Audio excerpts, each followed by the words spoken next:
سر ایک ہم کیونکہ لاہور سے ہیں سر، تو سر بچپن میں سر کہیں گڈی اڑاتے رہے سر. اب تو سر بڑی سختی ہے اس پہ، پرچہ ہو جاتا ہے سر. تو سر گڈی جو ہوتی تھی سر، اس میں بعض اوقات اس کا ایک طرف انکلینیشن جھول جو تھا وہ زیادہ ہوتا تھا سر، دوسری طرف کنی باندھ دیتے تھے سر. سر ہمارے کوئی دوست تھے، پڑھے لکھے انسان تھے، انہوں نے ایک تمثیل دی سمجھانے کے لیے. انہوں نے کہا جیسے گڈی کو کنی بندی ہوتی تو بیلنس ہو جاتا ہے، قدرت رب کے نظام میں ہمیں بھی پرابلم کی کنی باندھی جاتی ہے تاکہ ہم بندے کے پتر رہیں اور صحیح طرح سے ہماری فلائٹ رہے. کچھ ایسا ہے سر، ہمیں کو کنیاں باندھی جاتی ہیں سر؟ نہیں، یہ حقیقت ہے سر. آپ دیکھیے کہ وہ لوگ جو بہت کامیاب ہیں علم و حکمت میں سر دنیاوی لحاظ سے، ان کی زندگی میں کہیں نہ کہیں کوئی ایک چیز ایسی ہوتی ہے جو چلے ان کے لیے لنگر کا کام کرتی ہے.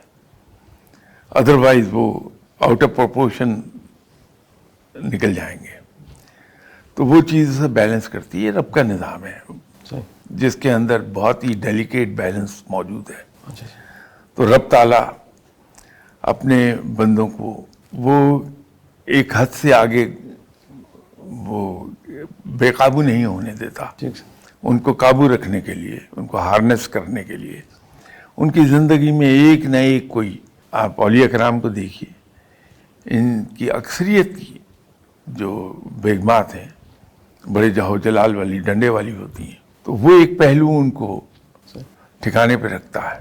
کچھ لوگ جو دنیاوی طور پر بہت اوپر چلے جاتے ہیں، ان کے ساتھ بھی کہیں نہ کہیں کوئی ذمہ داریوں کا لنگر باندھ دے گا اللہ تعالیٰ.